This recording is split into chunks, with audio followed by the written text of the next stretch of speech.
Assalamualaikum warahmatullahi wabarakatuh. Saya Keke Herunisa, mahasiswi semester 5, jurusan Bimbingan Konseling Pendidikan Islam dari kampus Institut Agama Islam Bunga Bangsa Cirebon. Di sini saya akan membahas tentang BK di sekolah, tentang kasus serta penanganannya. Yang akan kita bahas kali ini adalah tentang bullying di sekolah. Sebelumnya kita simak yuk tentang penjelasan dari BK di sekolah. Apa sih pengertian bimbingan dan konseling? Pengertian bimbingan konseling itu dibagi menjadi dua. Yang pertama ada bimbingan, yaitu proses pemberian bantuan yang dilakukan oleh yang ahli kepada seseorang atau beberapa orang individu, baik anak-anak, remaja, maupun dewasa, agar orang yang dibimbing dapat mengembangkan kemampuan dirinya sendiri dan dapat mandiri.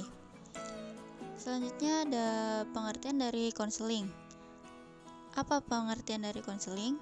Yaitu proses pemberian bantuan yang dilakukan oleh seorang ahli kepada individu yang mengalami sesuatu masalah yang bermuara pada teratasi masalah yang dihadapi klien.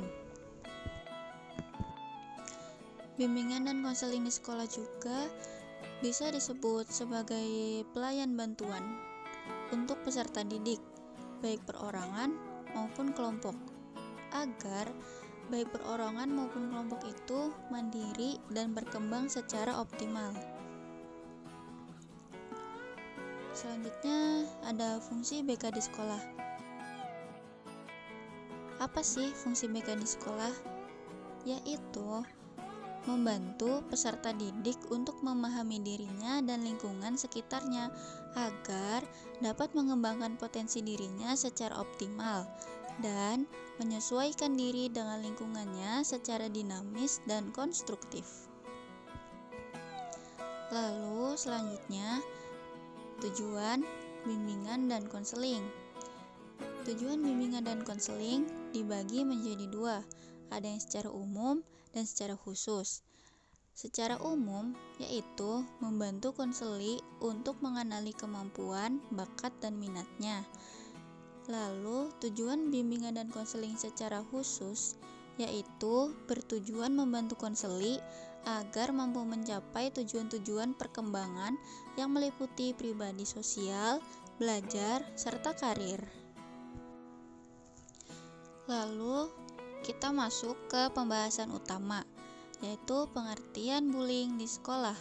Bullying dalam bahasa Indonesia dikenal sebagai penindas atau perisak, merupakan segala bentuk penindasan atau kekerasan yang dilakukan dengan sengaja oleh satu orang atau sekelompok orang yang lebih kuat atau berkuasa terhadap orang lain dengan tujuan untuk menyakiti dan dilakukan secara terus-menerus. Penindasan di sekolah adalah jenis penindasan yang terjadi sehubungan dengan pendidikan yang berulang, paling terjadi dan seringkali selama periode waktu yang panjang dan menyebabkan kerusakan permanen pada korban. Penindasan dapat dilakukan secara fisik, verbal, dan emosional. Lalu, apa sih faktor penyebab bullying? Ada banyak banget faktor penyebab bullying pada anak. Salah satunya datang dari keluarga. Anak yang tumbuh dan berkembang di dalam keluarga yang kurang harmonis, orang tua yang terlalu emosional, dan kurangnya perhatian orang tua terhadap anak dapat menyebabkan timbulnya perilaku menyimpang. Salah satunya yaitu bullying.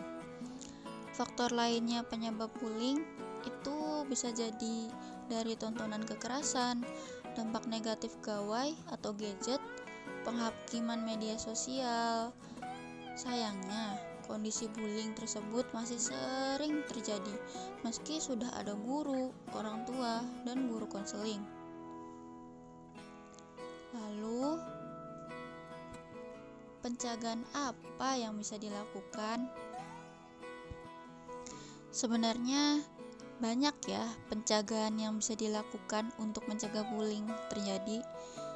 Nah, di Di sini kita akan membahas yang akan kita bahas yaitu pencegahan melalui anak dengan melakukan pemberdayaan pada anak agar anak mampu mendeteksi secara dini kemungkinan terjadinya bullying. Lalu anak mampu melawan ketika terjadi bullying pada dirinya. Anak mampu memberikan bantuan ketika melihat bullying terjadi, bisa dengan melerai atau mendamaikan, mendukung teman dengan mengembalikan kepercayaan, atau melaporkan kepada pihak sekolah, orang tua, atau tokoh masyarakat. Lalu selanjutnya ada pencegahan melalui keluarga, dengan meningkatkan ketahanan keluarga dan memperkuat pola pengasuhan. Sekian dan terima kasih.